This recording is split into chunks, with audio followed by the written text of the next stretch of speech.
Aspirations and goal of society. समाज की आकांक्षाएं और लक्ष्य.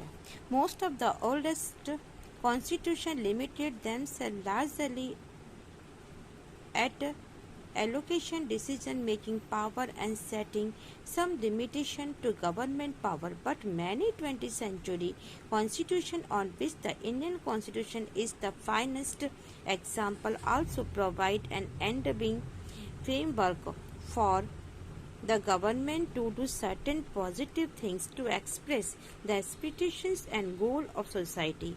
The Indian constitution was particularly involving in the respect socialist society with deep entrenched inequalities of various kind will not only have to set limits on the power of government, they will also have to enable to power the government to take positive measures to overcome forms of inequality or depression. समाज की आकांक्षाएं और लक्ष्य. अधिकतर पुराने constitution द्वारा केवल decision making power की शक्ति का ही सेटिंग किया गया था और गवर्नमेंट की पावर की पर लिमिटेशन लगाने का काम किया जाता था. लेकिन 20th सेंचुरी में अनेक कॉन्स्टिट्यूशन में इंडिया का कॉन्स्टिट्यूशन एक अत्यंत ही सुंदर एक एग्जाम्पल है. ये एक ऐसा स्ट्रक्चर है जिसमें गवर्नमेंट के कुछ पॉजिटिव कार्य कर सके और समाज के एस्पिरेशन उनके गोल को शो कर सके. तो इंडिया का कॉन्स्टिट्यूशन इस संबंध में कुछ नए एग्जाम्पल इसमें प्रयोग किए गए हैं. जिन समाजों में अलग अलग प्रकार के डिस्क्रिमिनेशन की गहरी खाइयां हैं, वहाँ केवल गवर्नमेंट की पावर को रेस्ट्रिक्शंस लगाना ही पर्याप्त नहीं है, वरन वहाँ पे सरकार को या गवर्नमेंट को उनकी सपोर्टर्स उनकी पावर को बनानी पड़ती है, जिससे वह अपनी इनइक्वलिटी अपनी गरीबी के अलग अलग रूप से उनको निपट सकें. फॉर एग्जाम्पल, इंडिया का जो कॉन्स्टिट्यूशन है इसने ऐसे ही समाज को बनाया है. For example, Indian expectations as a society that is free of caste discrimination.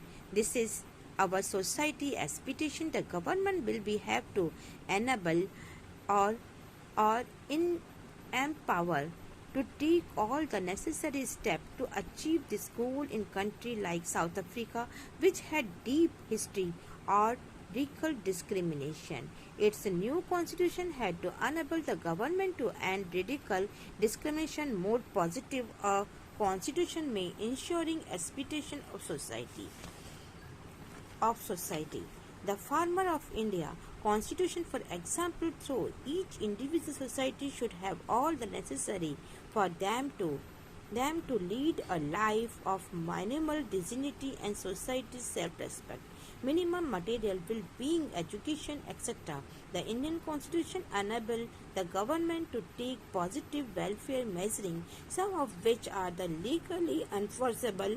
As we go on studying the Indian Constitution, we shall find that such enabling provision have the support of the preamble of our constitution. Of this provision are found in the section on fundamental right. The directive principle of state of policies also enjoy government to fulfill certain aspiration of the people.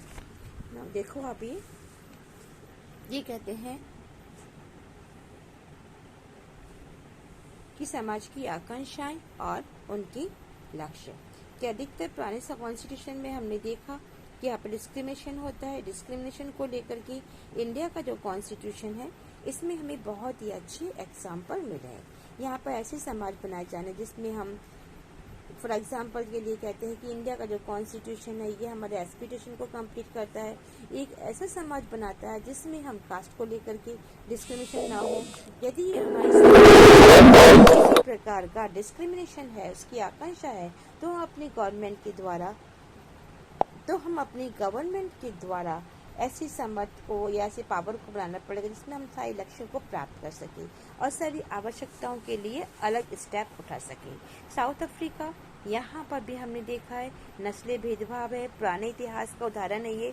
इसके नए constitution ने government को इस योग्य बनाना है कि वह नस्लीय भेदभाव को या डिस्क्रिमिनेशन को, कास्ट डिस्क्रिमिनेशन को मिटा सके और वास्तव में एक ऐसा कॉन्स्टिट्यूशन अपनी सोसाइटी की एक्सपेक्टेशन को पूरा कर सकता है। फॉर एग्जाम्पल के लिए इंडिया का कॉन्स्टिट्यूशन मेकर्स जो हैं उनकी इच्छा थी कि समाज में प्रत्येक व्यक्ति की अपनी जो बुनियादी भौतिक ज़रूरतें होती है, जो इंडिविजुअल सोसाइटी के लिए आवश्यकताएं होती है, जैसे कि एजुकेशन सबको मिलनी चाहिए, सभी के लिए सोशल रेस्पेक्ट होना चाहिए।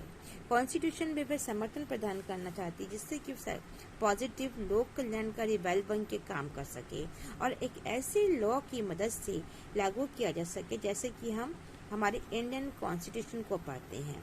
हमें पता चलता है कि हमारी सामर्थ्यता क्या है, हमारा कॉन्स्टिट्यूशन क्या है, हमारे प्रेम्बर्स क्या है और प्रेम्बर्स को कितना सपोर्ट प्राप्त है। साथ ही हमारा कॉन्स्टिट्यूशन में हमारे फंडामेंटल राइट्स भी दिखाए गए हैं। Now,